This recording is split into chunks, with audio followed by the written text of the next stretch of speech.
Hola, ¿qué tal amigos, damas y caballeros? Mi nombre es Edwin Ortiz de Enigmas GR. En este video vamos a continuar con el curso de Contabilidad Básica de la Universidad de Costa Rica. Bien, el tema con el cual vamos a iniciar es el ciclo de la contabilidad. Dice, el ciclo contable contiene una serie de pasos los cuales debe realizarse cuidadosamente en el orden siguiente: el análisis de las transacciones, el registro de los asientos de diario, pases al libro mayor, balance de comprobación, registros de asientos de ajuste, balance de comprobación ajustado, estado de situación financiera, registro y pase al mayor de los asientos de diario necesario para cerrar los libros y balance de comprobación después del cierre. ¿Ok? Todos estos los vamos a ir desarrollando con prácticas a medida que vayamos avanzando el curso. Definición de un asiento. El asiento contable es un procedimiento por el cual se registra una operación comercial debidamente respaldada por un elemento de juicio. Este registro o anotación inicial debe hacerse en el libro de diario. Funciones principales del asiento. Función histórica de la fecha. Función analítica de cuentas y partidas del debe y haber, ¿verdad? Cuenta y contracuenta. Función de registro, detalle, explicación y concepto de la transacción. Partes de un asiento. La fecha indica el día en que se realiza la operación. Cuentas por cargar y su respectivo importe. La cuenta o cuentas deudora debe escribirse al lado izquierdo superior y el importe se anota en la columna debe de la cuenta. Cuentas por abonar y su respectivo importe. La cuenta o cuentas acreedoras se escriben dejando una sangría y el importe se anota en la columna del haber de la cuenta. Detalle, explicación, descripción o concepto es una anotación, se acompaña de los documentos que de ella se originan, debe ser breve y específica. Folio de mayor, número de correspondiente al folio que ocupa cada cuenta en el libro mayor y solo se escribe después de haber sido trasladada a la cuenta del libro. Clasificación de los asientos simples y compuestos. El asiento diario está compuesto por únicamente el débito y el crédito. Ahora, entonces, solamente cuando registramos como los ingresos y los gastos. El compuesto es aquellos asientos en que encontramos más de un débito y más de un crédito. A continuación, se exponen algunos ejemplos de asientos en el libro de diario y su respectivo pase al mayor. En libro de diario, la fecha, el detalle, la referencia de la cuenta, el debe y el haber. Se adquiere una maquinaria y equipo de oficina, entonces este tiene un costo de activo de 3,000, por lo tanto, va al debe y al haber, o sea, contra cuenta, van 3,000 de cajas y bancos, ¿verdad? El efectivo que la persona está pagando por la adquisición de este equipo. Compra de escritorio para uso de un negocio es la descripción, el detalle o concepto de por qué se está adquiriendo esto. Mobiliario y equipo de oficina. Ok. Tenemos cajas y bancos y en contracuenta tenemos las cuentas por pagar. En este caso es una compra a crédito. Compra de escritorio para uso de negocio, pagado un tercio de contado y el resto a crédito. Por acá tenemos el libro mayor, tenemos la fecha, el detalle, compra de escritorio, ¿ok? El número de referencia y el debe y el haber. Y acá la numeración de la página. Maquinaria, equipo de oficina, ok, este es el libro mayor para acá. Este es el libro mayor, bueno, esta es la descripción o el asiento, digamos, en el mayor para mobiliario y equipo de oficina, o a la fecha, compra de escritorio y acaba al debe, ¿verdad? Entonces, esos son los saldos. Normalmente eso se maneja, el libro mayor se maneja en cuentas T, más adelante lo vamos a estar trabajando, ¿verdad? No, no tanto así como en una tabla de cuadros, sino en una tabla de cuentas T, que más adelante vamos a ver más a detalle. Cuentas por pagar, compra de escritorio, al haber y el saldo, ¿ok? Libros, los libros contables y su uso. Como se expuso en el capítulo anterior, los negocios deben llevar libros contables donde se muestre su situación financiera. A continuación se explica detalladamente. Libro de diario. En este libro se anotan todas las operaciones del negocio en orden cronológico. A medida que se van realizando, este es un registro de primera entrada analítico de las operaciones y detalle de ellas. Los asientos que se afectarían en este libro deben hacerse de tal forma que el detalle o explicaciones de las operaciones presenten un estado claro de los hechos que facilite los pases o mayorizaciones. Características del libro diario. Registra en orden cronológico las transacciones comerciales. Es un registro analítico y de clasificación, ya que antes de hacer un asiento se analiza la operación para determinar si se aumenta o disminuye el activo, pasivo o patrimonio. Resume en forma detallada las operaciones, ya que en los asientos de diario se ubican primero el análisis y luego el detalle, con excepción de los asientos de apertura que llevan al inicio un detalle. Ventajas del libro de diario. Nos permite conocer cualquier transacción con total amplitud y nos proporciona una fácil visión de todas las transacciones en orden cronológico de fechas.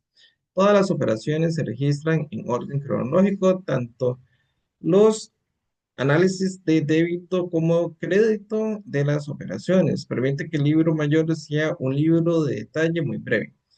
La seguridad de no perder igualdad en la ecuación contable en los libros mayores.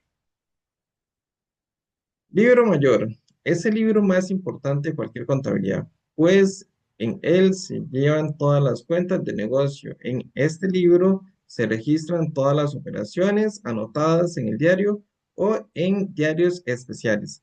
El mayor es un libro de segunda entrada o entrada final. Características del libro mayor.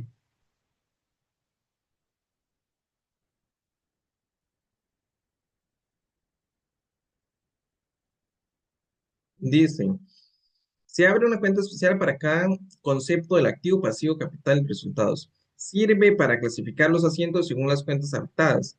Los saldos de las cuentas de este libro sirven de base para formación de los balances de comprobación y estados económicos financieros. Sirve para comprobar el movimiento de los libros auxiliares o submayores. ¿Ok? Entonces, el libro mayor prácticamente es un libro intermedio entre los asientos diarios, luego el mayor y luego los balances ajustados. ¿Por qué? Porque si pasamos de los asientos diarios a de una vez hacer un balance o un estado de situación financiera, pueden ocurrir errores que el libro mayor nos permite detectar. Entonces, esa es una de sus especiales funciones. Digamos, ver como que todo calza. Relación entre el diario y el mayor. Ambos contienen los mismos débitos y créditos, ya que aparecen en el libro mayor fueran pasados a partir de los elaborados en el diario, efectivamente. El diario de registros, los débitos y los créditos por orden de transacciones efectuadas. El mayor agrupa los cargos y los abonos por orden de cuentas y se obtiene el saldo. Que ese saldo total es el que luego va al balance, el que luego va al estado de resultado de ingresos y gastos, y que también va luego a lo que sería el estado de situación financiera. Libro de inventarios y balances. En este libro deben anotarse con la descripción exacta y detallada de las cuentas, el dinero, los valores, créditos, mercancías y otros valores a favor del negocio. En síntesis, todo el activo al inicio de las operaciones comerciales y de todas las obligaciones que fueron parte del pasivo y detallado, además del capital neto resultante cada año, por lo menos deben anotarse los siguientes estados. Balance de comprobación anterior al cierre de operaciones, tomando en cuenta el libro mayor, el estado de resultado integral, el estado de utilidades retenidas, en el caso de sociedades, o estado de capital en empresas individuales. Estado de situación financiera posterior al cierre, registro del nuevo inventario de mercancías resultantes al cierre del ejercicio. Libro de actas. Este libro se utiliza en las sociedades y debe estar legalizado por la entidad gubernamental que corresponde. En él se anotan la minuta detallada de la asamblea de socios y de las sesiones del consejo de administración o junta directiva. Balance de comprobación o de prueba. Como ya vimos, la contabilidad a base de partida doble deriva de su nombre del hecho de que el registro de toda operación requiere el asentamiento de débitos y créditos por igual importe. Por lo tanto, si los débitos y créditos de una operación suman igual importe, resultaría que el total de débitos de, de todas las cuentas deben ser igual al total de saldos acreedores. Para comprobar la igualdad de los saldos deudores y acreedores de las cuentas del mayor, acostumbrado a formar una lista de dichos saldos, sumando las columnas separadas a esta lista se le llama balance de comprobación. Funciones del balance de comprobación. Es útil comprobar la exactitud matemática del mayor, pero únicamente en lo que se refiere a la igualdad de que debe mantenerse entre los débitos y créditos, pues una balanza puede aparecer nivelada, aun en el caso de que se hubiese omitido una operación en el diario, o que se hubiese cargado o acreditado una cuenta equivocada bien en el diario o en el mayor, o que un asiento completo de diario se hubiese dejado de pasar al mayor. También la balanza es útil para los contadores para preparar los estados periódicos, y aunque los podrían formular tomando los datos directamente desde el libro mayor, le es mucho más sencillo tomar los saldos ya ajustados de la balanza de comprobación. Por ejemplo, acá tenemos lo que sería un balance de comprobación, ¿verdad? Ya todos los saldos están ajustados, todas sus cuentas tienen sus totales, ¿verdad? Cajas y bancos, cuentas por cobrar, inventarios, mobiliarios, depósito, vehículo, entre otros. Entonces, vean que es más sencillo trabajar los otros libros si hacemos un mayor, ¿verdad? Si pasamos directo como de los asientos diarios a intentar hacer los otros registros es más complejo y como le indico más que todo por el tema de los errores. Dicen, asientos de ajustes. Es complejo esta parte porque uno dice, bueno, ya tenemos los asientos diarios donde se llevan todos los registros y operaciones de la empresa de forma cronológica. Ahora, ¿qué son los asientos de ajustes, verdad? Entonces, por eso es que este libro a mí me gusta muchísimo, por el hecho de que nos amplía esa gama de posibilidades, de sucesos que puedan pasar en ya sea en una actividad de clase o en una de las operaciones, ¿verdad? De alguna empresa. Entonces, ¿cuál es la diferencia? Que los asientos diarios son los que se van registrando de forma cronológica día a día. Los de ajuste, más que todo, se dan de forma implícita mensualmente, ¿verdad? Digamos como uno dice, bueno, todos los meses tengo que pagar el alquiler, entonces es un asiento de ajuste que uno hace el 30. Todos los meses tengo que pagar el agua, la luz, no sé, los impuestos, este, entonces son actividades que se tienen que registrar al final de mes para que ese ingreso o gasto quede ajustado en ese mismo ciclo contable. ¿Ok? A eso se le llama asiento de ajuste. O por ejemplo, que una empresa lleve lo que sería el inventario de forma periódica y no permanente. Entonces, inicia el mes con una cantidad de inventarios, realiza diferentes operaciones como compras, ventas, devoluciones, descuentos, y entonces ese registro al final del costo del inventario, como no lo llevaba de forma permanente, digamos día a día, sino digamos ya al final del mes, viene y dice, ok, yo empecé con 1 millón de inventario, al final tengo 500,000, entonces ahí ajusta el inventario al final como para no estar contando todos los días. Ok, dice, después del balance de comparación se procede a realizar los distintos de ajustes. Estos se realizan al final de cada periodo y tienen como finalidad mostrar los saldos de las cuentas de gastos, ingresos, activos, pasivos y capital lo más exacto posible. Los asientos de ajustes pueden ser originados por ingresos acumulados, gastos acumulados, ingresos diferidos, gastos diferidos, distribución del costo de los activos de propiedad, planta y equipo durante su vida útil, depreciación de propiedad, planta y equipo, estimación para cobrales, cálculo de costo de la mercadería vendida, ajuste del inventario de consumo. Ok, entonces, por ejemplo, el de la depreciación, tenemos a la maquinaria que se deprecia en relación a su uso después de N cantidad de unidades producidas. Entonces, al final del mes ajustamos esa depreciación. Ingresos y gastos diferidos, ¿verdad? Entonces son aquellos que se efectúan, por ejemplo, si usted tiene una inversión en un banco, posee títulos valores, entonces genera ingresos diferidos. Gastos diferidos, igualmente, digamos, son aquellos gastos que, este, ok, ingresos diferidos o gastos diferidos. Bien, otra vez. Son aquellos que se pagan por adelantados, ¿ok?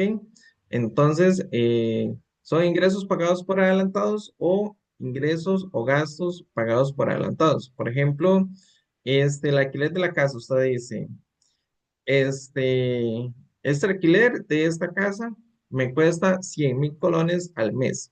Entonces, voy a pagar un año completo, ¿verdad? Voy a pagar un año completo.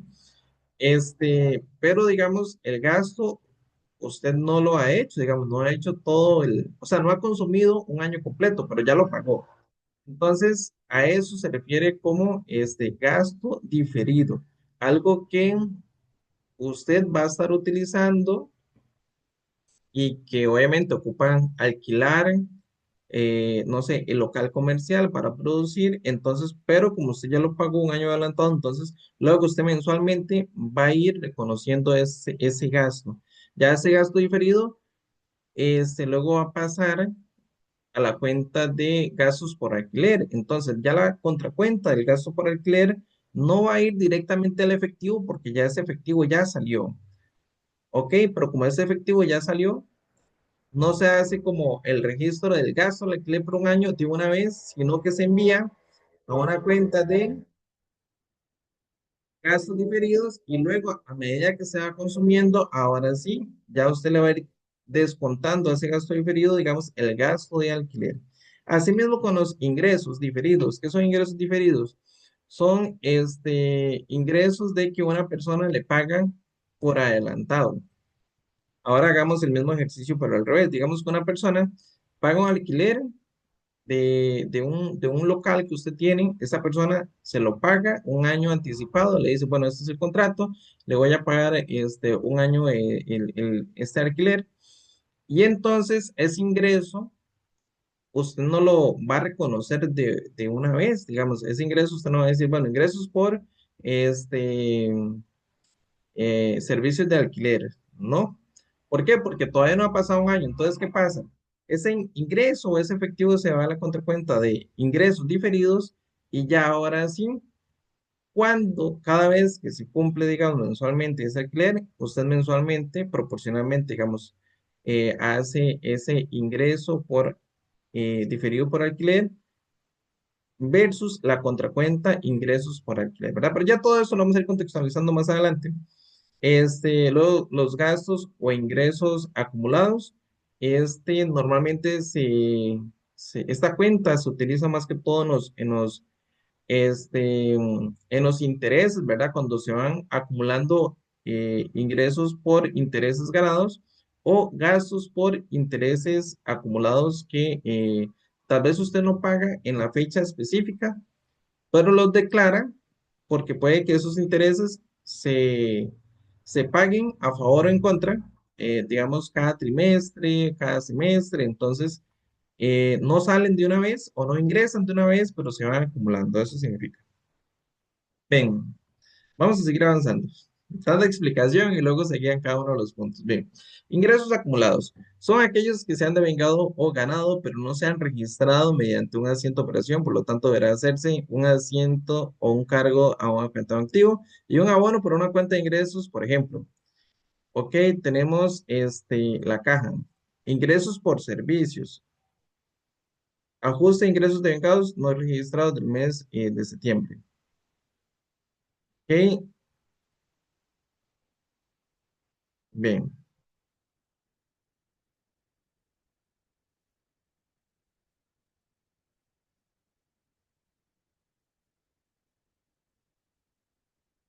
Vamos a ver, dice ajuste de ingreso de vengados, pero no se ha registrado del mes de septiembre.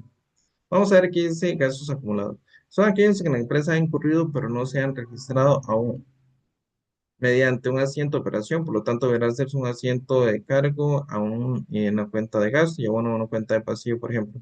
Gastos por salarios, gastos por pagar.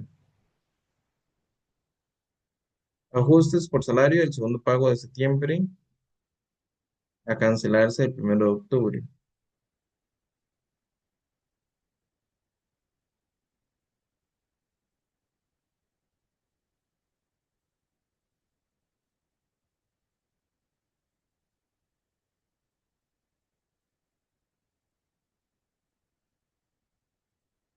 Bien,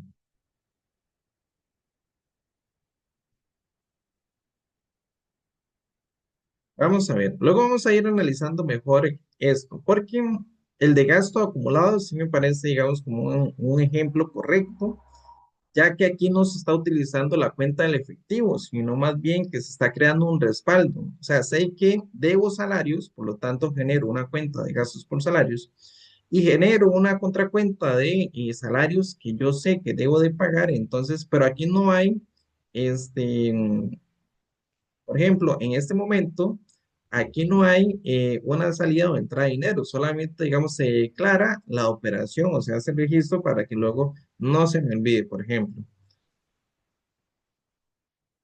En este caso, sí se hace la operación, dice caja, digamos como que el dinero ya está entrando. Entonces, digamos como que, este, vamos a ver,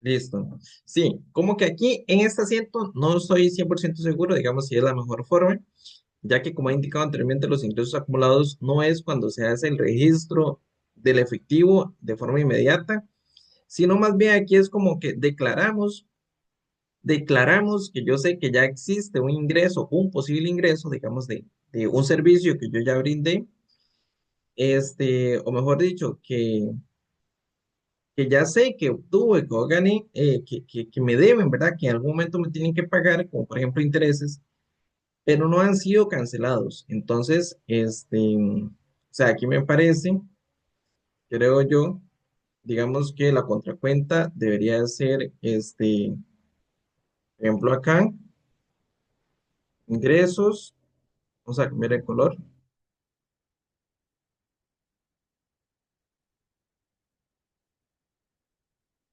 ponerlo como negro. Ahí está, ingresos acumulados. Pero vamos a ver más adelante porque puede que esté equivocado, ¿verdad? Pero digamos,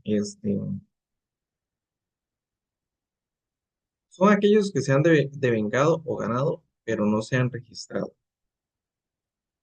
Bien, vamos a ir viendo más adelante ejemplos. A ver, a ver cómo nos va, ¿verdad? Porque en este caso, ¿ves? En el caso de abajo sí, sí estoy seguro que está muy bien por el hecho de que no hay una operación de efectivo, pero asimismo, digamos, paso con los ingresos acumulados, ¿verdad? El ejemplo anterior que indiqué, que es cuando ganamos intereses, pero estos se pagan, por ejemplo, cada 6 meses, cada 3 meses, eh, de forma cuatrimestral, no sé. Entonces, sé que ya los gané, pero aún no ha ingresado. Entonces, yo los voy acumulando, ¿verdad?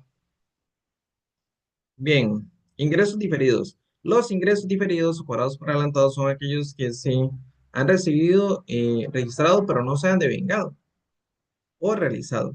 Es decir, se presentan cuando una empresa tiene un ingreso cobrado sin haber dado o prestado el servicio correspondiente, ¿verdad? Entonces, pues, aquí todavía nos queda un caso más claro contrario a este.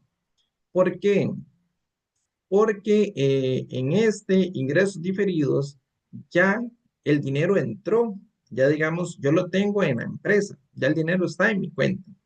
El problema es que luego yo lo tengo que ir devengando por partes. Por ejemplo, cuando una persona matricula un curso en una universidad, entonces matricula el curso, la universidad se compromete a darle clases durante un cuatrimestre, un semestre, digamos, esos meses completos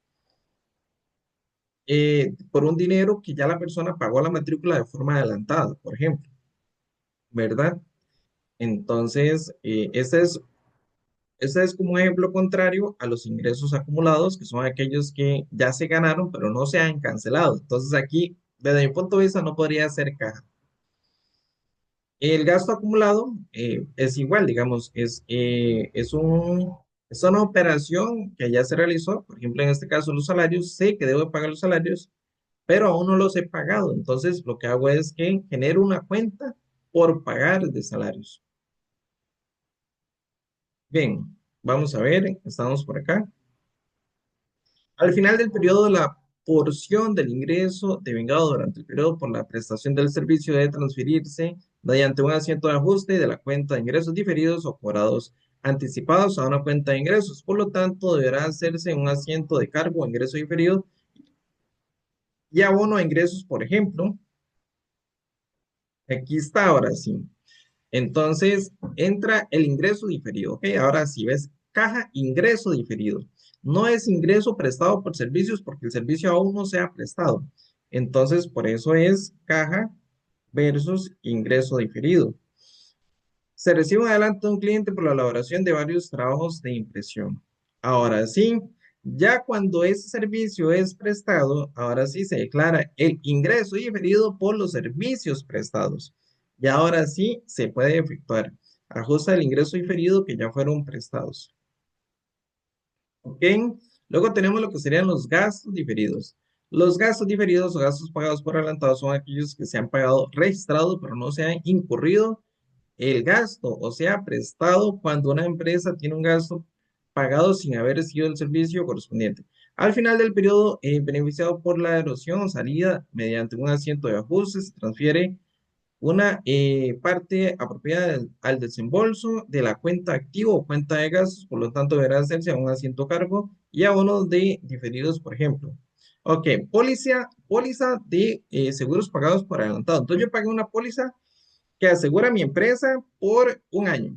Entonces yo ya pagué esa póliza hoy y hice efectivo la salida del dinero, ¿verdad? Porque lo estoy pagando. Pago del vehículo, seguro por vehículo que cura 8 meses a partir de su adquisición.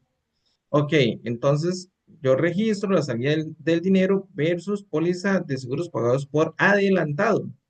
Ahora, eso no se registra todavía como un gasto porque no han pasado los 8 meses. Cuando una vez ya hayan pasado los 8 meses, se registra el gastos por seguros de vehículos versus la póliza de seguros pagadas por adelantadas, ¿verdad? 100 colones. ¿Por qué? Porque se va a ir erosionando, se va a ir diluyendo esa cantidad de 800 durante los 8 meses. Entonces serían 100 por mes. Luego dicen, ajuste de la parte proporcional, un mes ya consumido de la póliza del vehículo, ¿verdad? Entonces, gastos e ingresos diferidos claramente es lo contrario a ingresos y gastos acumulados, porque ingresos y gastos acumulados es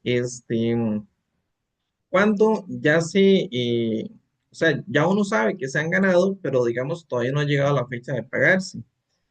A igual cuando uno gana intereses o cuando uno tiene que pagar intereses, ¿verdad? Entonces yo ya sé que, por ejemplo, yo saco un préstamo, sé que incurrí en ese gasto y tengo que pagar intereses, no sé, cada cierto periodo, entonces yo hago el registro y hasta que ya lo pago, entonces hago el gasto como tal.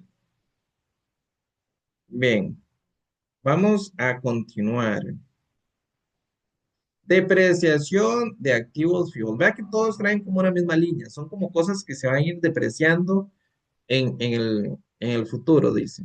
La depreciación consiste en distribuir el costo del activo durante la vida probable de la unidad de forma sistemática y racional. Por lo tanto, el proceso de cancelar o destruir el costo de un activo fijo, con la excepción de los terrenos a largo de su vida estimada, se le conoce como la depreciación, se conoce como depreciar el activo o simplemente la depreciación. Los activos no corrientes o también conocidos como propiedad, planta y equipo son activos a largo plazo o larga vida con una duración estimada de más de un año, ¿verdad? Asimismo como los préstamos o documentos por pagar que tienen o sea, que se convierten en documentos a largo plazo cuando son más de un año, cuando son los pasivos también. Se estima de más de un año que se compra el objeto de utilizarlos en una operación de negocio para producir unidades. Dado que cada año de vida útil estimado del activo, el negocio se beneficia de presentar el desgaste y uso que eso sufre con el pasar del tiempo. Para ello se procede a cargar a gastos por depreciación una parte del costo de los activos. Este gasto se llevará al estado del resultado integral de periodo como parte de los gastos de operación del negocio.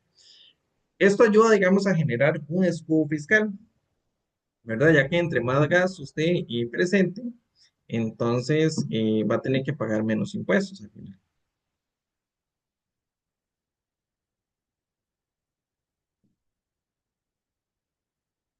Vamos a ver. El asiento de ajuste consiste en el cargo de cuenta gastos de depreciación y un abono a una cuenta llamada depreciación acumulada, activo específico. Esta cuenta se considera una contracuenta o cuenta complementaria del activo no corriente y aparece en el estado de situación financiera, disminuyendo el valor del activo correspondiente. Por lo tanto, la diferencia en el costo del activo y la depreciación acumulada se conoce como el valor en libros. El valor en libros no es el valor de mercado, puesto el precio de mercado es el importe que se recibiría si se vendiera el activo. Ok, entonces recordemos que el valor de mercado es lo que pone el mercado, ¿verdad? Entonces, no sé, ocupamos tanques de oxígenos. En el mercado no hay oxígenos, puede que en mi valor libros ese tanque de oxígeno cueste $100, pero en el mercado no hay oxígeno y por lo tanto alguien está dispuesto en el mercado a pagar $300 por ese tanque de oxígeno. Entonces, una cosa es el valor en libro y otra cosa es el valor de mercado. Existen varios métodos de calcular la depreciación de un activo, pero en cada país establece en su normativa tributaria cuál permite para efectos de el impuesto sobre la renta. El método más utilizado es el método de línea recta. Por acá tenemos el método de línea recta que dice lo siguiente. Método de línea recta. Consiste en aplicar sobre el valor del costo del activo por depreciar un porcentaje anual de depreciación. Esta cuota es fija o constante hasta completar el valor del activo. Por ejemplo, un vehículo costó 40.000 colones. No tiene valor de rescate o residual, es decir, el valor en que se podría vender por chatarra. O sea, no sirve ni para chatarra ya y tiene una vida útil de 10 años. Determina el porcentaje de depreciación y el importe de depreciación por año. También se puede usar la siguiente fórmula determinada en el momento de depreciar. Vamos a ver dónde está la siguiente fórmula, ¿ok? Entonces acá tenemos el 100% del costo, lo dividimos entre em, la cantidad de vida útil y nos da la cantidad por año. Por acá dice depreciación anual. Entonces, tenemos el costo menos el valor residual del vehículo. Entonces, obtenemos el valor depreciable. En este caso, vamos a ver. Ok, nos dice que un 10% por año serían 40.000 por año. Ok, pero es más fácil si lo hacemos por la vida útil. Entonces, depreciación. Ok, ya luego de eso, depreciación mensual. Esos 4.000 dividido entre 12 serían 33. Vamos a ver. El 100% dividido entre la vida útil es al principio. Por lo tanto, 100% dividido entre 10 sería 10% por año. O sea, el costo por el 10% serían 40. Ok, por eso es que dice como existe otra fórmula para calcularlo. La verdad, digamos esta hasta ahorita me parece interesante, digamos, hasta ahorita la estoy analizando y viendo, pero para no tener errores o complicaciones, creo yo que es mejor este, un día agarrar los 40.000 y dividirlo por la vida útil y no, digamos, tanto por un porcentaje porque se puede hacer como enredar uno. Bien,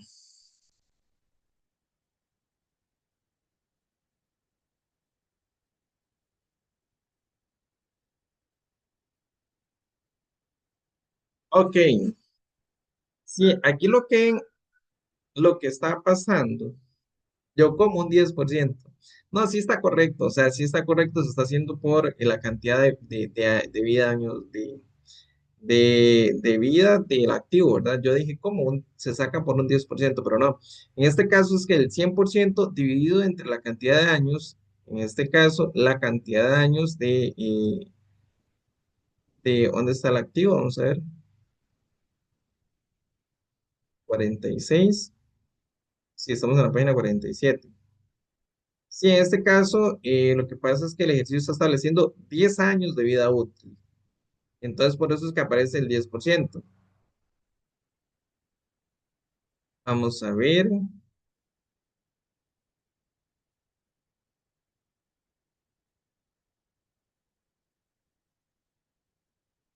vamos a pensar qué está pasando acá.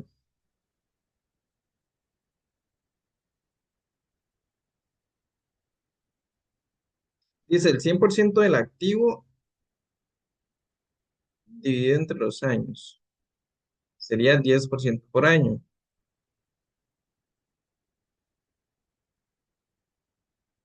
Y entonces por eso es que multiplica por el porcentaje.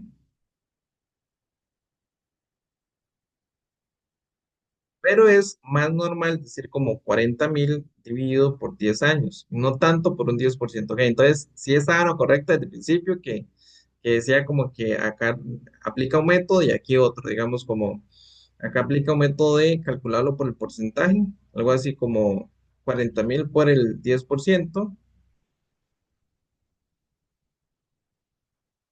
que de hecho lo está multiplicando por el 10%, sería 4.000, pero es más sencillo nada más decir como 40.000 dividido por 10 años, ok, es más fácil, así es como más común, entonces sí. De ahí aclaramos el enigma, luego esos 4.000 dividido por 12 meses da 33, o sea, 333,33. Listo. Vamos a ver qué sigue, dice. ¿Cómo se puede apreciar en ambos casos? Se obtiene el mismo resultado, una depreciación mensual, 333,33, suponiendo que una empresa dueña de un vehículo viene haciendo ajustes mensuales y que solo se debe hacer el ajuste por el mes de septiembre del 2017. El asiento que procede es el siguiente. Gasto por depreciación, esa es la referencia a la cuenta, contra depreciación acumulada, vehículo, entonces serían 333,33. Cuenta y contracuenta y el detalle por acá, ajuste mensual de la depreciación del vehículo. Nota, cuando un bien se ha adquirido durante el transcurso del periodo fiscal, la primera cuota de depreciación que corresponde deducirlo por el que se calcula en proporción al número de meses, no se usan días que el bien haya sido usado dentro de ese periodo, debiéndose proceder de igual manera respecto a la misma cuota. Existen dos políticas que comúnmente siguen los negocios para depreciar el mes a partir del mes de compra o depreciar a partir del mes siguiente del activo adquirido. En el caso de que no se diga nada, se considera que si el activo se compra durante los primeros 15 días, se utiliza la primera política, o sea que se deprecia el mismo mes. Y luego, vamos a ver, deprecia todo el mes de la compra. Si se compra a partir de los 16 en adelante, se deprecia a partir del mes siguiente. Entonces, acá es un tema en el cual entramos en conflicto porque digamos, hay una frase que se dice, entre más sé, menos sé. Entonces, vean qué interesante acá, como menciona que, que la depreciación, si se compra en los primeros días, en la primera quincena o en la segunda, se deprecia el mismo mes o el mes siguiente. Entonces, ¿qué pasa? Son como reglas no escritas, digamos que tal vez en un enunciado de contabilidad no aparecen. Y por eso a veces uno entra en conflicto, ¿verdad? Cuando ve que en algunas universidades deprecia, por ejemplo, los días contados. Por ejemplo, si se compró, no sé, el 20, deprecia 10 días del 20 al 30. La regla dice como hay que depreciar como los meses completos. Si se compró, digamos, en la primera quincena o en la segunda quincena, se empieza a partir de esta o el siguiente. Y eso varía muchísimo en las diferentes universidades, en el cual uno entra como ese conflicto existencial de cuál regla de todas aplicar. Y por eso es que siempre que damos clases, tutorías o estamos asesorando en alguna evaluación, uno le pregunta al estudiante como, envíeme el material de clase para saber, digamos, qué es lo que le está enseñando su profesor, porque digamos, como que cada quien tiene su forma de aplicar a conveniencia es este tema. Entonces, sí es bastante trillado por ahí. Vamos a volver a leer para que ustedes vuelvan a entender, digamos, por qué es muy interesante, dice. Cuando un bien se ha adquirido durante el transcurso de un periodo fiscal, la primera cuota de depreciación que corresponde deducir por el que se calcula en proporción al número de meses, no se usan días que el bien haya sido usado dentro de ese periodo, debiéndose proceder de igual manera respecto a a la última cuota. Existen dos políticas que comúnmente siguen los negocios para apreciar todo el mes a partir del mes de compra o depreciar a partir del mes siguiente de activo adquirido. En el caso de que no se diga nada, se establece como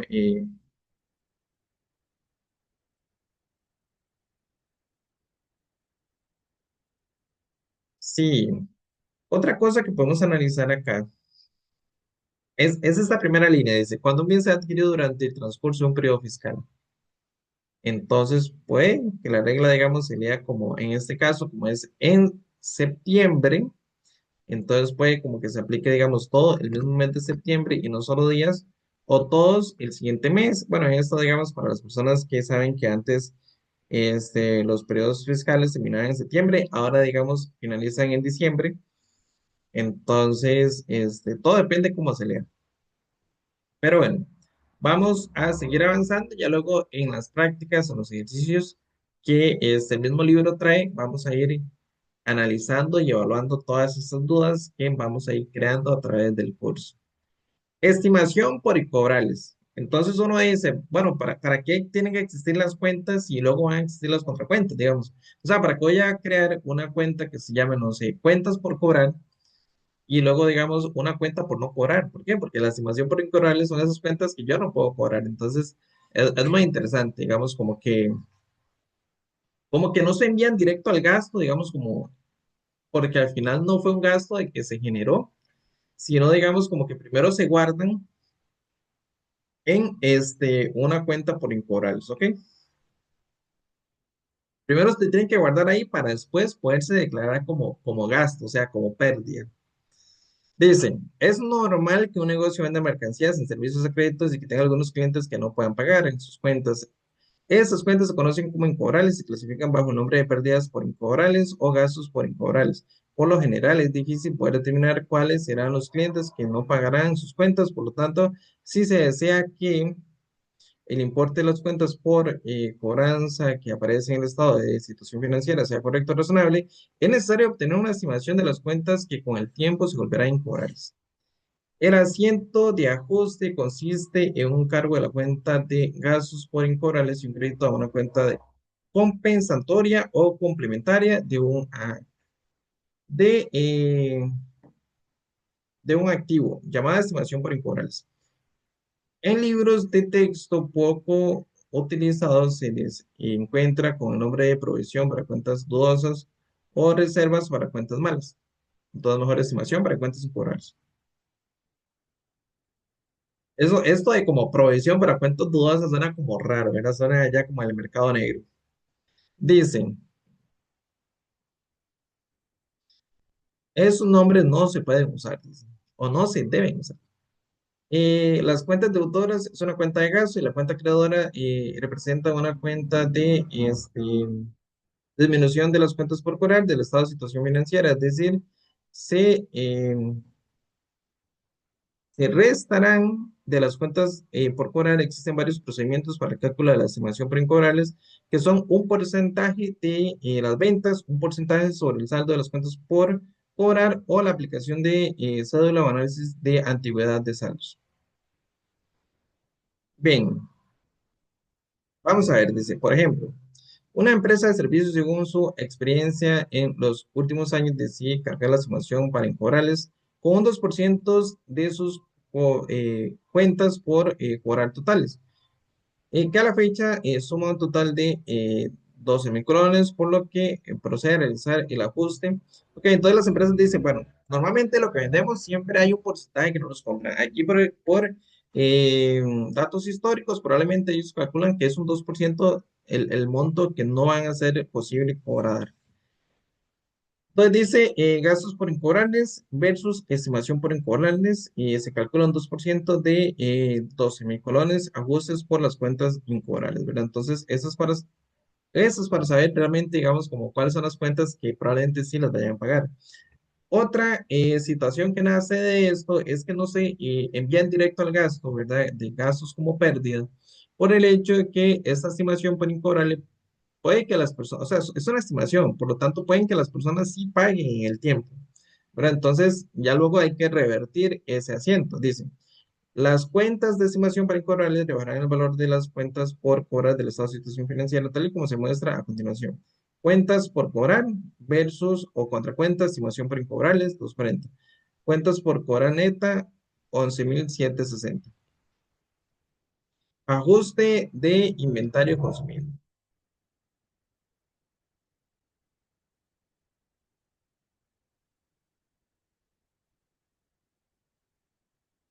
Dicen, este ajuste es utilizado generalmente cuando se tiene la costumbre de adquirir grandes cantidades de papelería y útiles de oficina o se tienen materiales o suministros para vender un servicio en grandes cantidades. El proceso seguido es el siguiente.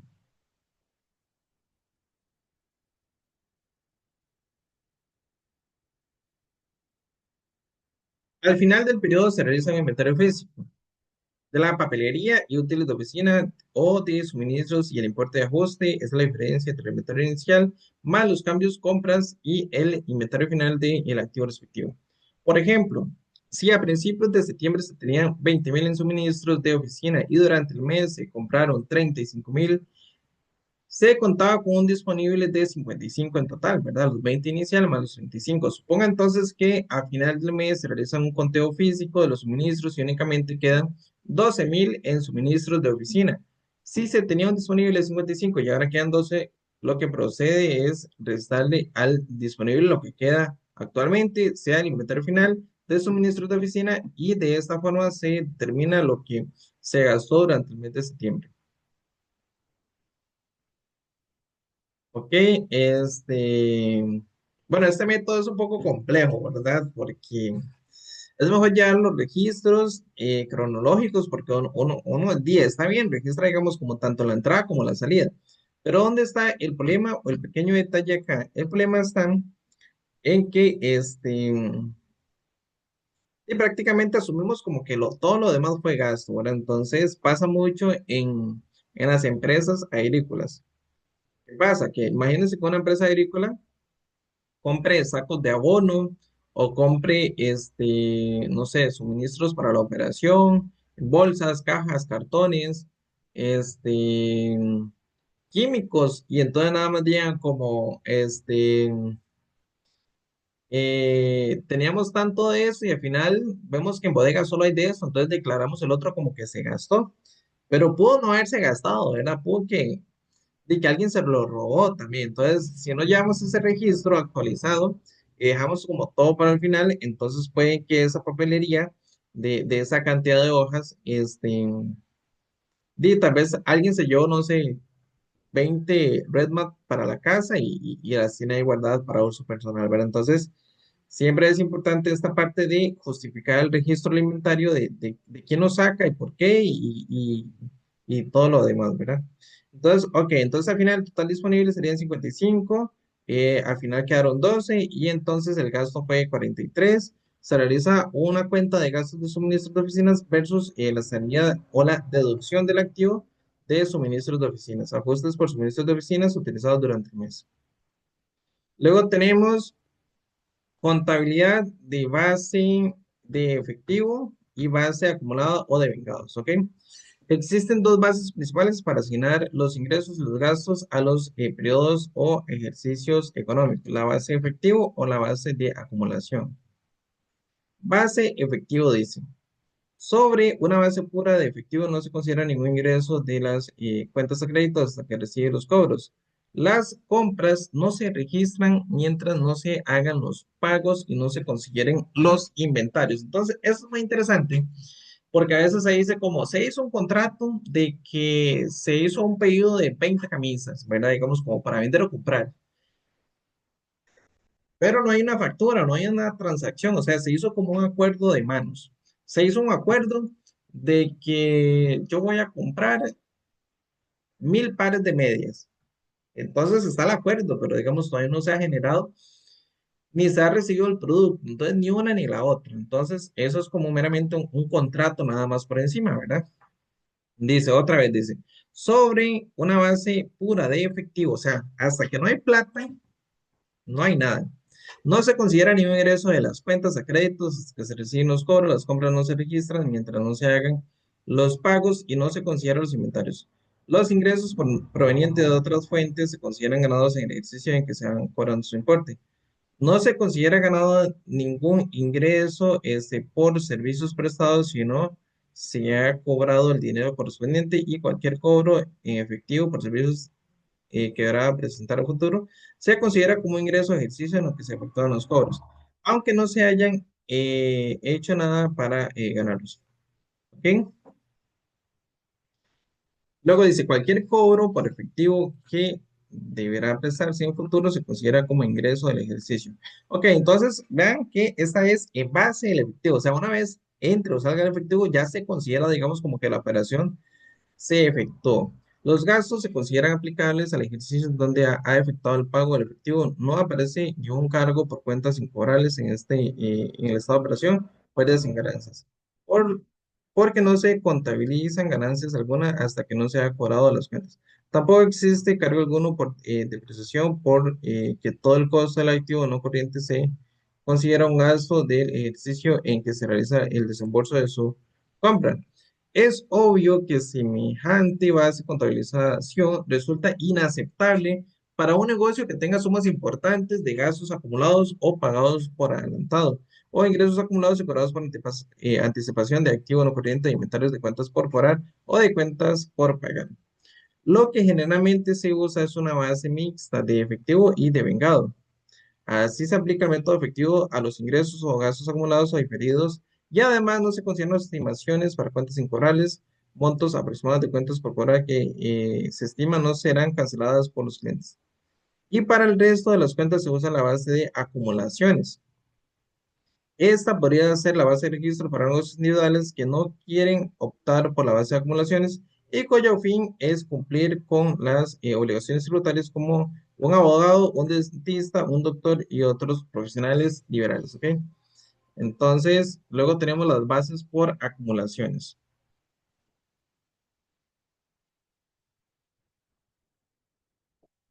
¿Ok? Entonces, en resumen, la base de efectivo es siempre haya plata, entonces fue que se efectuó una operación. Si no hay plata, no ha pasado nada aquí.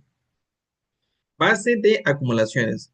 En la contabilización, a base de acumulaciones o de ingresos, se consideran ganados a partir del momento que se han realizado las ventas o se prestan los servicios, independientemente de cuánto se cobre el dinero y los gastos se consideran como aplicables a partir del momento que se incurren en ellos, sin importar cuántos se paguen. Según lo establecido en la NIC 1, presentación de estados financieros vigente a partir del 2009, se utilizan las bases de acumulación o de bingo para elaboración de estados financieros, salvo en la relación con información que se expone en los estados de flujos de efectivo.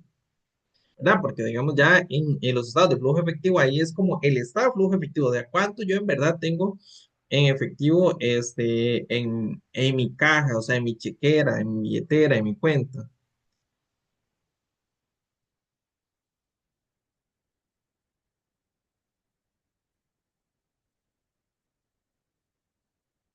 Vamos, a continuar, dice, la asociación o apareamiento de ingresos y gastos con el propósito de determinar la utilidad neta sobre la base de acumulaciones exige a menudo el ejercicio de juicio adiestrado y con no poca frecuencia lleva consigo el uso de estimaciones. Pero para que los libros reflejen los resultados de las operaciones y la situación financiera sobre la base de Vengos, es fundamental que los asientos de ajustes incluyan cuentas incorales, partidas acumuladas y prorrateos de costos y de ingresos, ¿ok? Esta parte de prorrateos, más que todo, se hace en la parte de inventarios. Vamos, y quiero leer algo acá arriba, vamos a ver. Las cuentas por cobrar que se estiman no serán canceladas por los clientes. Ok, vamos a ver. Dice, lo generalmente se usa como base mixta efectivo de vengado. Así aplica el método efectivo a los ingresos o gastos acumulados o diferidos.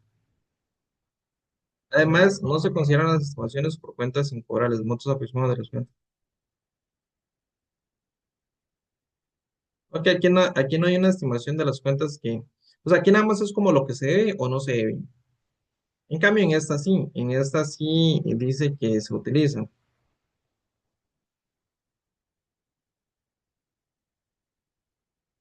Dice, y situación financiera sobre una base de devengados, es fundamental que los asientos de ajustes incluyan las cuentas corrientes, ¿ok?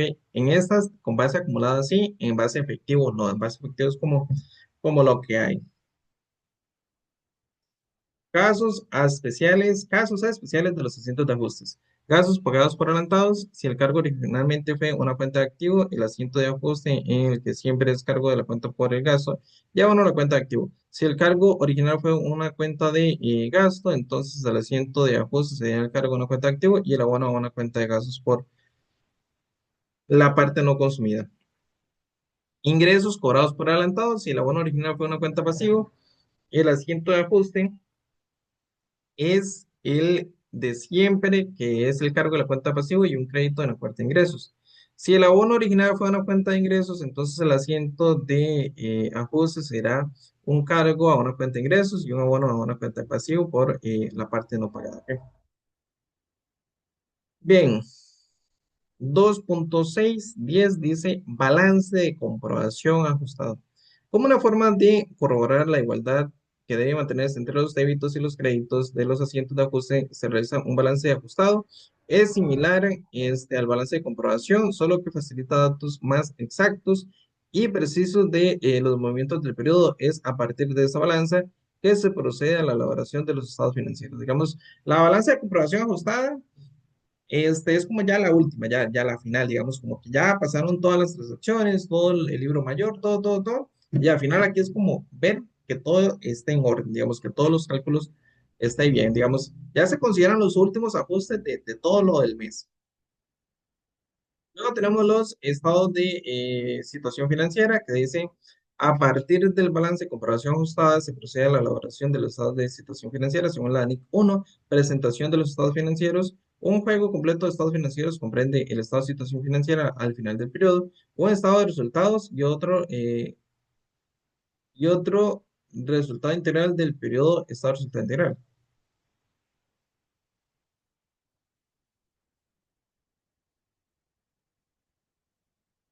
El estado de cambios en el patrimonio del periodo, el estado del flujo de efectivo del periodo, notas que incluyen resumen de las políticas contables más significativas y otras información explícitas, y un estado de situación financiera.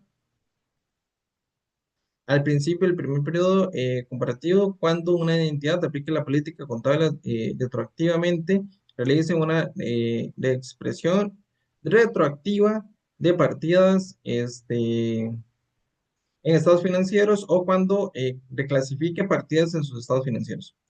Como introducción en la comprensión de los estados financieros, se estudiarán en en los siguientes apartados el estado de resultado integral, el estado de utilidades retenidas, El estado de resultado integral, el estado de utilidad retenidas para las sociedades o estado capital.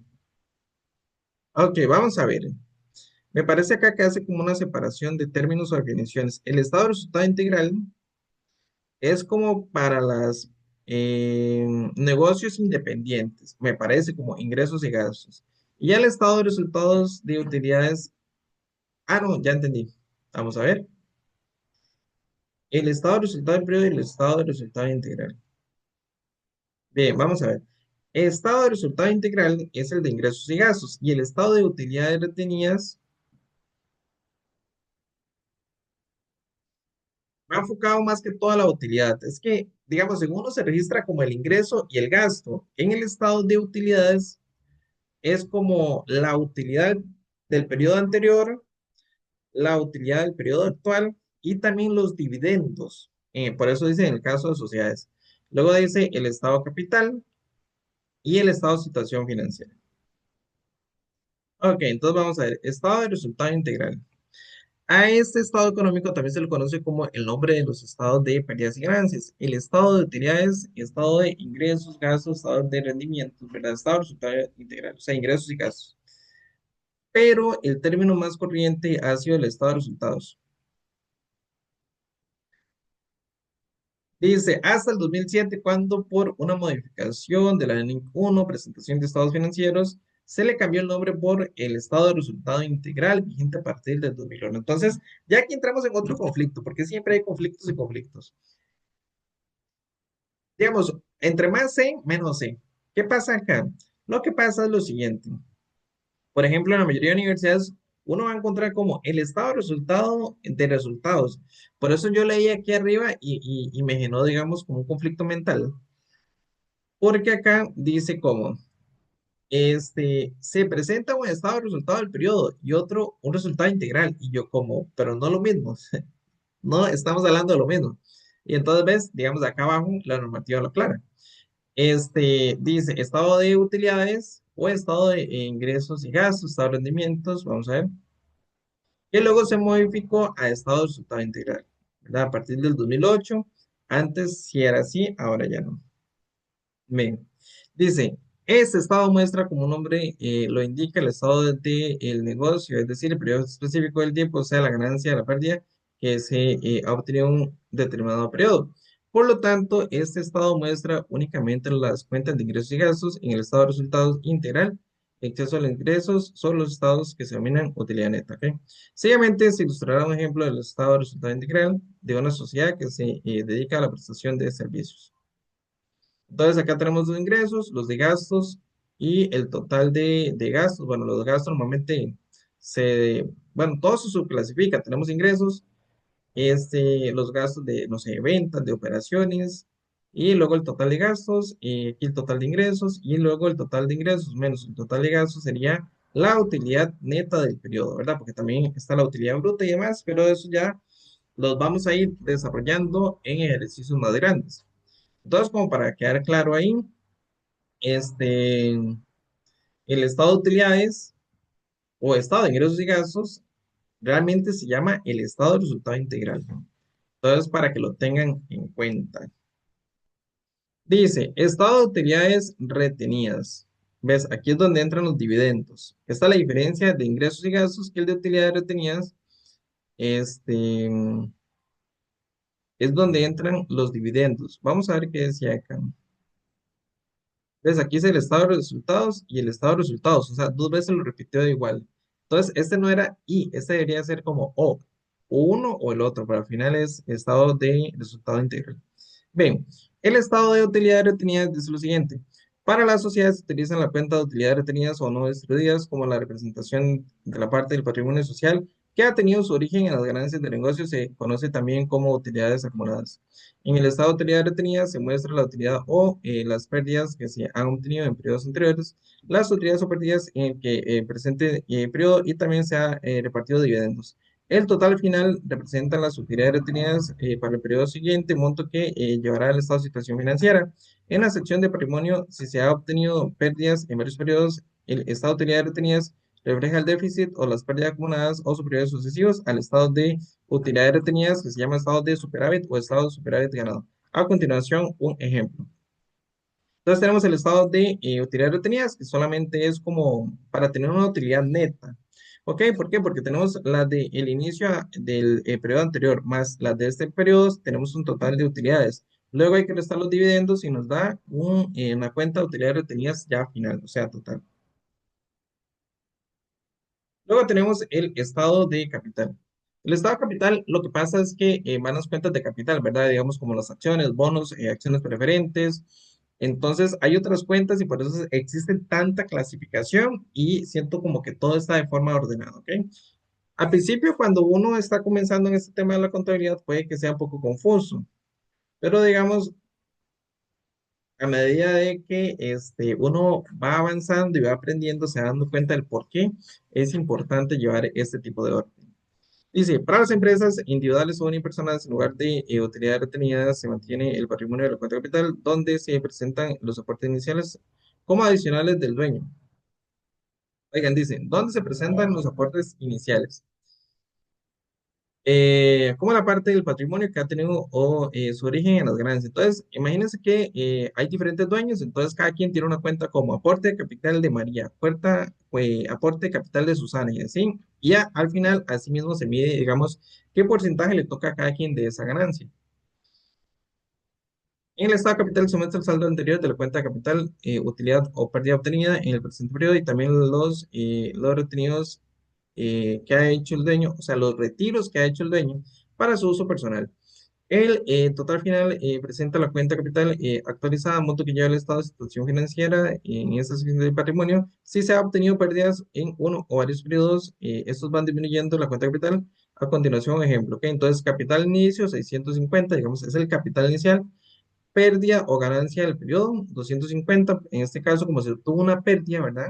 Si igual tiene una ganancia, se suma, pero en este caso hubo una pérdida. Entonces, de ese capital pasó ahora a 400. El dueño va a retirar 150, por lo tanto queda un capital total de 250.000 dólares o colones o como sea. Bien,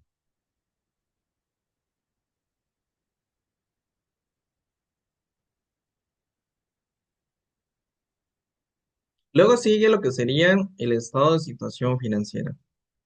Dice, al igual que el estado de resultado integral, este estado se conocía como el nombre de balance general. Uy, es un conflicto, eso es un conflicto, porque a veces dice presente el balance general y uno se queda como balance general.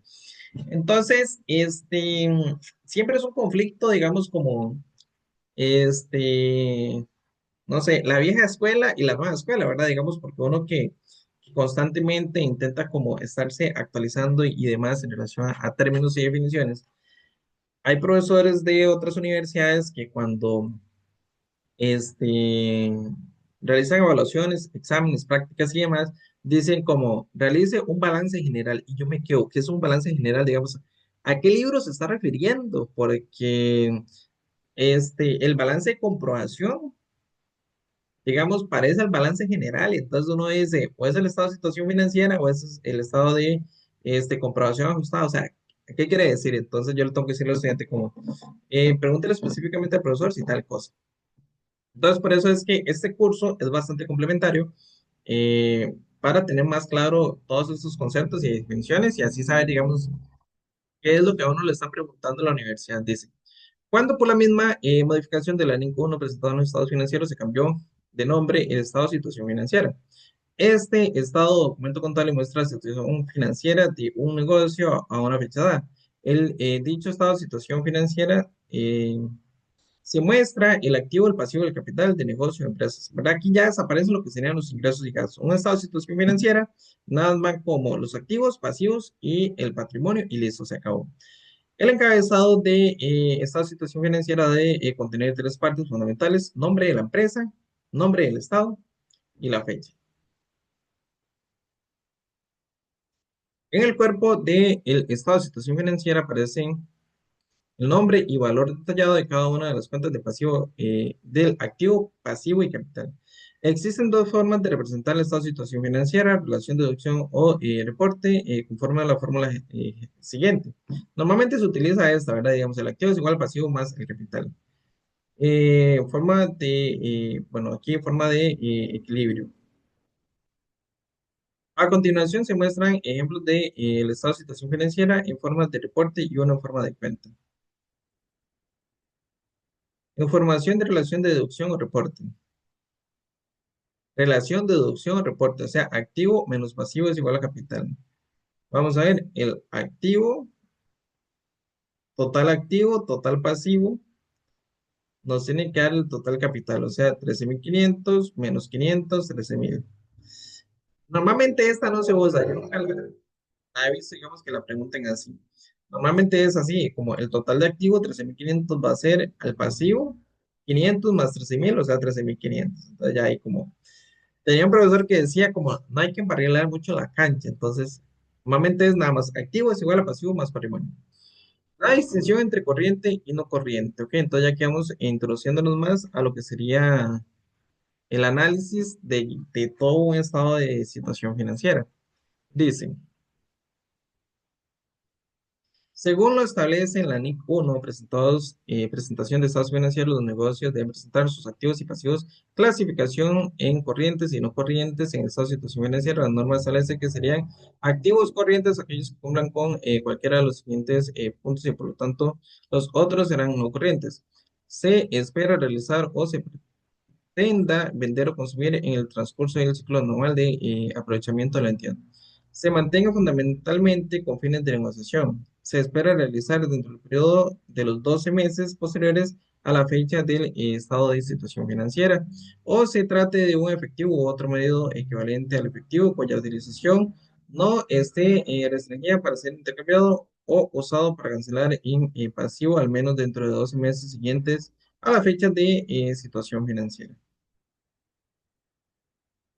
Dice, respecto a los pasivos, se clasifican pasivos corrientes siempre y cuando cumplan con cualquiera de los siguientes puntos y por lo tanto otros serán no corrientes, ¿ok? O sea, aquellos son los que son líquidos, que yo digo, por ejemplo, los activos, tengo ahí un dinero en el banco que puedo ir a gastar.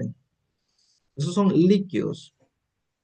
O tengo una deuda líquida que tengo que pagar, digamos, en un corto tiempo. Se espera liquidar en un ciclo normal el aprovechamiento de la entidad, digamos como cuando me da un crédito de productos y yo sé que en mínimo 30 días tengo que pagar esa factura. Se mantenga fundamentalmente para la negociación, debe liquidarse dentro del periodo de 12 meses desde la fecha del estado de situación financiera o la entidad no tenga derecho incondicional para aplazar la cancelación del pasivo durante al menos 12 meses siguientes a la fecha de estado de situación financiera. Un estado de situación financiera debidamente clasificado se ve como el siguiente ejemplo. Nos ve que aquí tenemos como activo es 34,250, pasivo y eh, total de pasivo que serían 15,400 y patrimonio dan los 34,250, ¿ok? Entonces aquí tenemos el nombre de la empresa, el nombre del libro que estamos trabajando, estado de situación financiera, la fecha, digamos como el título del activo, activo corriente, activo total de activo corriente, activo no corriente, total de activo no corriente, total de la suma de activo corriente y no corriente, asimismo los pasivos, pasivo y patrimonio, pasivo, pasivo corriente, el total de pasivo no corriente, total de pasivo no corriente, patrimonio, la cuenta de capital, por ejemplo, María, el capital de que puso María, total de patrimonio y al final el cierre total de pasivo y patrimonio tiene que ser igual al estado de situación financiera. Entonces, cuando estos son iguales, todo está bien, o sea, todas las cuentas están bien. Si al final hicimos toda la contabilidad y llegamos ahí y no dio igual, hay que devolvernos a revisar dónde cometimos el error y claramente esto lo genera la experiencia. Entre más experiencia, uno, digamos, se vuelve más hábil para detectar errores.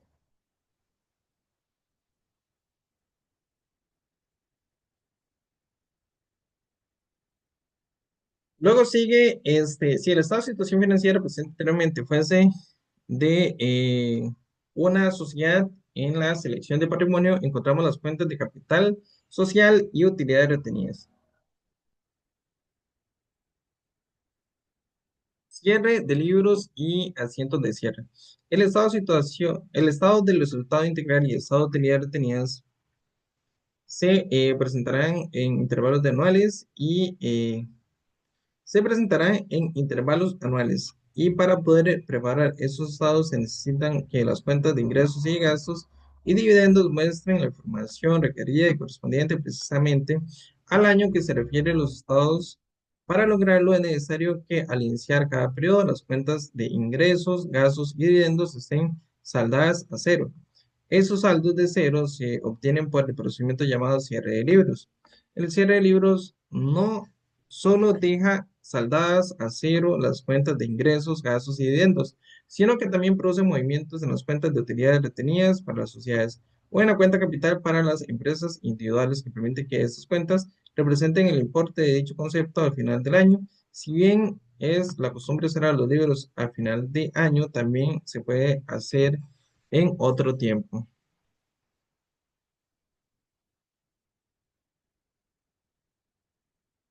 Ok, ok, este es el cierre de los libros. Ahora vamos al cierre de las cuentas. Se cierran, cierre de las cuentas de ingresos. Se cierran traspasando sus saldos a acreedores a la vez de una cuenta llamada pérdidas y ganancias, a veces también llamada ingresos y gastos o resumen de ingresos. Que normalmente se utiliza esta, pérdidas y ganancias, mediante el asiento de diario. Cierre de las cuentas de gastos. Se cierran pasando sus saldos deudores al debit de la cuenta de pérdidas y ganancias. Cierre de la cuenta de pérdidas y ganancias. El saldo de las cuentas de pérdidas y ganancias representa la utilidad o pérdida neta del periodo. La cuenta de utilidades retenidas se verá aumentada por la utilidad o disminuida por las pérdidas. Las cuentas de pérdidas y ganancias se cierran traspasando su saldo a la cuenta de utilidades retenidas de sociedades o cuenta capital en las empresas individuales. Quedan pues claramente establecidas la naturaleza y propósito de las cuentas de pérdidas y ganancias. Dicha cuenta se utiliza solo para cerrar los libros. No tiene ningún saldo al iniciarse el proceso del cierre ni al terminarse el mismo. ¿Ok? Su objetivo es reunir el mayor, los datos necesarios para poder determinar la utilidad neta pérdida y se salda al traspasarse esta utilidad retenida. Ok, es una cuenta que se crea y desaparece en el momento nada más. No se arrastra.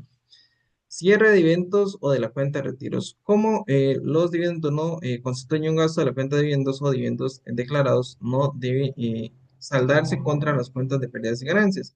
Pero los dividendos sí reducen las utilidades retenidas. Por lo tanto, la cuenta de dividendos se cierra traspasando su saldo deudor a la cuenta de utilidades retenidas. La cuenta de utilidades retenidas mostrará un saldo acreedor o deudor que presenta o coincide con el importe de las utilidades acumuladas a la fecha del estado de utilidades retenidas y del estado de situación. Igualmente sucede con la cuenta de retiros que reduce la cuenta capital, por lo que tanto la cuenta de retiros cierra traspasando su saldo deudor a la cuenta capital. De esta manera, la cuenta capital coincide con el importe final de capital a la fecha, estado de capital y el estado de situación financiera. Resumen de los asientos de cierre, ¿ok? Aquí tenemos el procedimiento de cierre de libro se puede hacer de las siguientes formas. Tenemos el modo uno, ingresos versus pérdidas y ganancias. Pérdidas y ganancias versus el total de gastos. Pérdidas y ganancias versus impuestos de renta por pagar versus los impuestos de renta por pagar. Y utilidades retenidas, cuenta capital, ¿ok? Utilidades retenidas, cuenta capital versus los dividendos. Entonces, esta es como la primera forma. Vamos a ver la otra. Dice ingresos, gastos, pérdidas y ganancias. Eso es como meter todo en uno solo. Y digamos como que digamos, normalmente yo no la he visto que se aplique, digamos, en la parte práctica, ¿verdad? Digamos, es más ordenada esta, digamos, de llevarlo todo por partes. Ingresos contra pérdidas y ganancias contra gastos y así como todo, digamos, muy ordenado. Luego por acá tenemos, bueno, es así, ¿verdad? O sea, es lo mismo, pero es como más resumido, ¿verdad? Que aquí tenemos A, B y C. Aquí tenemos como A, B, C y D. Entonces, está más amplio, pero más detallado y se puede visualizar mejor. Ingresos, gastos, impuestos, ok. Esta todavía está un poco más resumido y esta más resumida todavía, ¿ok? Entonces, yo recomiendo usar esta que tiene cuatro partes y hacer todo, digamos, por separado. Ingresos contra pérdidas y ganancias, luego pérdidas y ganancias contra gastos, pérdidas y ganancias contra impuestos de rentas por pagar, utilidades retenidas o cuenta capital y las utilidades contra los dividendos o cuentas de retiros. ¿Ok? Es más ordenado el método uno. Bien, los asientos de cierre son asientos normales de la empresa y por lo tanto se anotarán en el libro diario, lógicamente siguiendo el orden cronológico.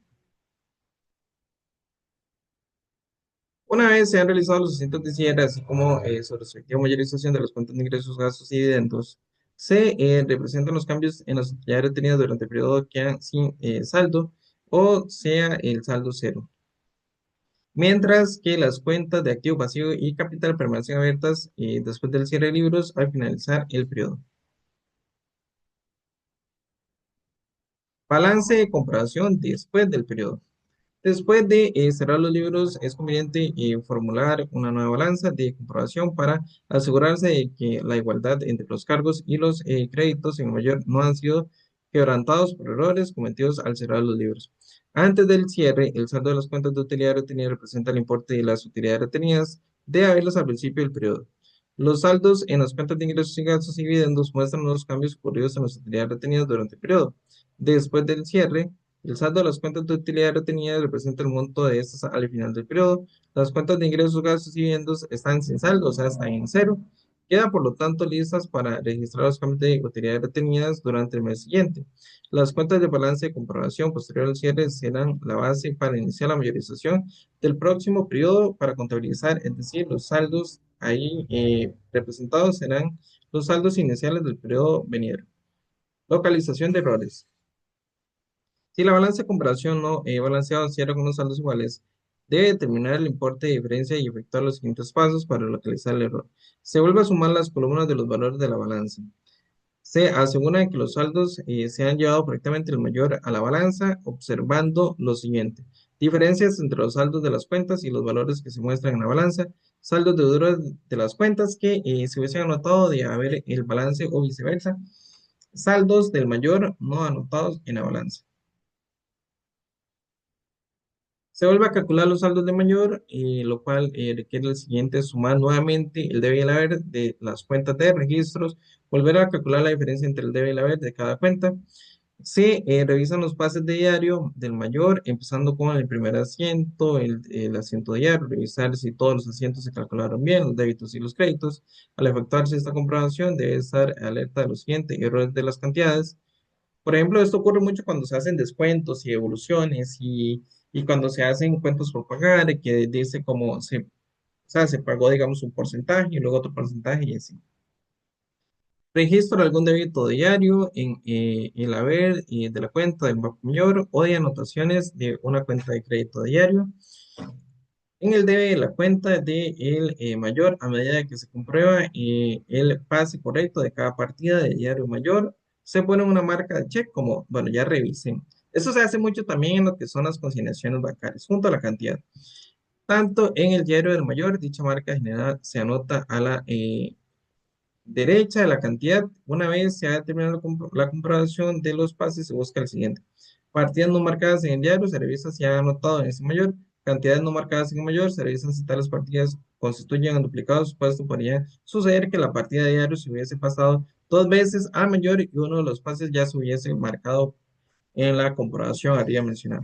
Se revisan si los débitos y créditos de cada asiento de diario balancean entre sí.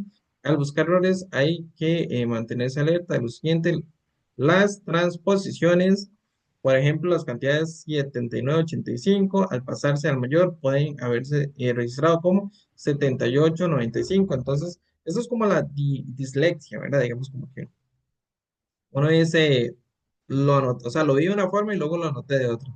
Las comas de los decimales corridas, por ejemplo, en vez de anotar 0,75 al pasarse a mayor, puede haber sido como 75,000. Y bueno, parece que por acá llegamos a la parte teórica. Hicimos un video explicando 32 páginas, solamente de lo que serían empresas de servicios. Ya en la siguiente clase nos vamos a enfocar más que todo en el tema de las prácticas, de desarrollar asientos y ejercicios, ¿verdad? Digamos, de todos los libros, de todo lo que hablamos en esta clase sobre esta parte introductoria. Mi nombre es Edwin Ortiz de Enigma C. Recuerden que pueden encontrar nuestro curso completo de contabilidad acá en nuestro campus virtual de enigmacr.com. Acá ustedes se van al apartado de cursos y pueden encontrar el curso de contabilidad básica de la Universidad de Costa Rica. Y recuerden que esto también lo pueden complementar muchísimo bien con el curso de aplicaciones informáticas para tomar decisiones que es de la mejor forma de aprender Excel, ¿verdad? Entonces, la contabilidad requiere Excel. Hay gente que sabe contabilidad, pero no sabe Excel, y entonces va anotando así como todo a pie, o sea, se marea. Y entonces el procedimiento y todo se le hace más difícil. En cambio, cuando usted sabe Excel y sabe contabilidad, digamos, todo se ve más sencillo. Muchas gracias. Nos vemos en la siguiente clase. Hasta luego.